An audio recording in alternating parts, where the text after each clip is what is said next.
ಶ್ರೀರಾಮ ಸಮರ್ಥ. ಜನವರಿ 4. ನಾಮವನ್ನು ಹೇಗೆ ತೆಗೆದುಕೊಳ್ಳಬೇಕು? ನಾಮವನ್ನು ಹೇಗೆ ತೆಗೆದುಕೊಳ್ಳಬೇಕೆಂದು ಕೇಳುವುದೆಂದರೆ ಕಲ್ಲು ಸಕ್ಕರೆ ಹೇಗೆ ತಿನ್ನಬೇಕೆಂದು ಕೇಳಿದಂತಾಗುತ್ತದೆ.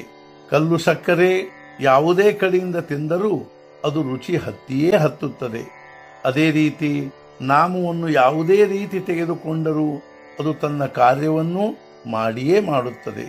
ಯಾರು ಕಲ್ಲು ಸಕ್ಕರೆ ತಿಂದಿರುವರೋ ಅವರು ಕಲ್ಲು ಸಕ್ಕರೆ ಹೇಗೆ ತಿನ್ನಬೇಕೆಂದು ಕೇಳುವುದಿಲ್ಲ. ಅದೇ ರೀತಿ ನಾಮ ತೆಗೆದುಕೊಳ್ಳುವ ಮನುಷ್ಯನು ನಾಮ ಹೇಗೆ ತೆಗೆದುಕೊಳ್ಳಬೇಕು ಎಂದು ಕೇಳುವುದಿಲ್ಲ. ಹೊಲದಲ್ಲಿ ಬೀಜ ಬಿತ್ತುವಾಗ ಅದರ ಮುಖವು ಮೇಲೆ ಇದೆಯೋ ಅಥವಾ ಇಲ್ಲವೋ ಎಂಬುದನ್ನು ನೋಡುವುದಿಲ್ಲ.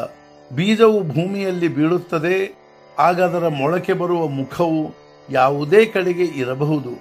ಆದರೆ ಯಾವಾಗ ಅದು ಮೊಳಕೆ ಒಡೆಯುತ್ತದೆಯೋ ಆಗ ಅದರ ದಿಶೆಯು ಯಾವ ಕಡೆಗೆ ಇದ್ದರೂ ಅದು ತಿರುಗಿ ಭೂಮಿಯಿಂದ ಮೇಲೆಯೇ ಬರುತ್ತದೆ.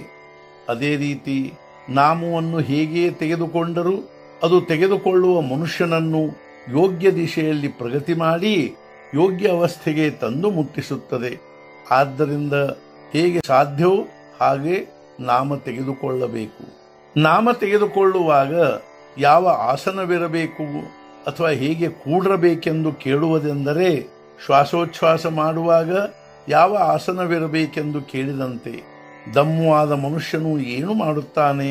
ಅವನು ತನ್ನ ಶ್ವಾಸೋಚ್ಛ್ವಾಸವು ಕಷ್ಟವಾಗದಂತೆ ನಡೆಯಲು ಅನುಕೂಲವಾಗುವಂತೆ ಕೂಡುವ ಅಥವಾ ಮಲಗುವ ಪ್ರಯತ್ನ ಮಾಡುತ್ತಾನೆ.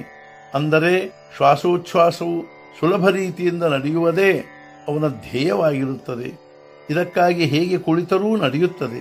ಶ್ವಾಸೋಚ್ಛ್ವಾಸವನ್ನು ಕಷ್ಟವಾಗದಂತೆ ನಡೆಸುವುದೇ ಈ ರೀತಿ ಕೂಡಿರುವುದರ ಅಥವಾ ಮಲಗುವುದರ ಧ್ಯೇಯವಿರುವಂತೆ ನಾವು ಅಖಂಡವಾಗಿ ನಡೆಯುವುದೇ ನಮ್ಮ ಧ್ಯೇಯವಾಗಿರಬೇಕು. ಹಾಗೂ ಇದಕ್ಕೆ ಅನುಕೂಲವಾಗುವಂತೆ ಅಥವಾ ವ್ಯತ್ಯಯ ಉಂಟಾಗದಂತೆ ಕುಳಿತುಕೊಂಡರೆ ನಡೆಯುತ್ತದೆ. ಯಾವ ರೀತಿ ಕೂಡಿರಬೇಕು ಅನ್ನುವುದಕ್ಕೆ ಬಹಳ ಮಹತ್ವ ಕೊಡಬಾರದು. ನಾವು ಪದ್ಮಾಸನದಲ್ಲಿ ಕುಳಿತು ನಾಮಸ್ಮರಣೆ ಮಾಡತೊಡಗಿದೆವೆಂದು ತಿಳಿಯೋಣ. ಸ್ವಲ್ಪ ಸಮಯದಲ್ಲಿ ಬೆನ್ನು ನೋಯತೊಡಗಿತೆಂದರೆ ನಮಗೆ ನಾಮಕ್ಕಿಂತಲೂ ಬೆನ್ನಿನ ಕಡೆಗೆ ಅಂದರೆ ದೇಹದ ಕಡೆಗೆ ಹೆಚ್ಚಿಗೆ ಲಕ್ಷ್ಯ ಹೋಗುತ್ತದೆ. ಅಂದರೆ ನಾಮಸ್ಮರಣೆ ಮಾಡುತ್ತಾ ದೇಹದ ವಿಸ್ಮರಣೆ ಆಗುವ ಬದಲು ಅದರ ಸ್ಮರಣೆಯೇ ಹೆಚ್ಚಿಗೆ ಆದಂತಾಗುವುದು.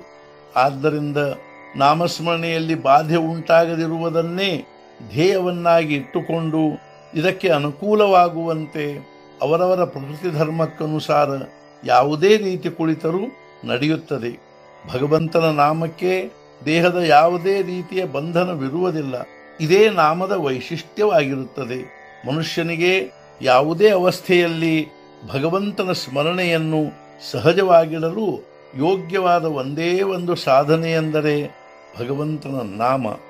ಆದರೆ ನಮ್ಮ ದೇಹ ಬುದ್ಧಿ ಎಷ್ಟು ವಿಲಕ್ಷಣವಾಗಿದೆ ಎಂದರೆ ಆ ನಿರುಪಾಧಿಕ ನಾಮಕ್ಕೂ ನಾವು ಏನಾದರೊಂದು ಉಪಾಧಿಯನ್ನು ಹಚ್ಚುತ್ತೇವೆ. ಹಾಗೂ ನಮ್ಮ ನಾಮಸ್ಮರಣೆಯು ಆ ಉಪಾಧಿಯನ್ನೇ ಅವಲಂಬಿಸಿಕೊಂಡಿರುತ್ತದೆ. ಆದರೆ ಇದು ಉಚಿತವಲ್ಲ. ಬೇರೆ ಉಪಾಧಿಗಳು ಸುಖದುಃಖಗಳನ್ನುಂಟು ಮಾಡುತ್ತವೆ, ಆದರೆ ನಾಮವು ನಿರುಪಾಧಿಕ ಆನಂದವನ್ನು ಕೊಡುತ್ತದೆ. ಇಂದಿನ ಮುಖ್ಯ ವಿಚಾರ, ಶುದ್ಧ ಭಾವನೆಯಲ್ಲಿ ಹಾಗೂ ನಿಷ್ಠೆಯಲ್ಲಿ ನಿಜವಾದ ಸಮಾಧಾನವಿರುತ್ತದೆ.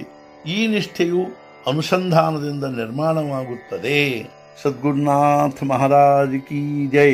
ಜೈ ಜೈ ರಘುವೀರ ಸಮರ್ಥ.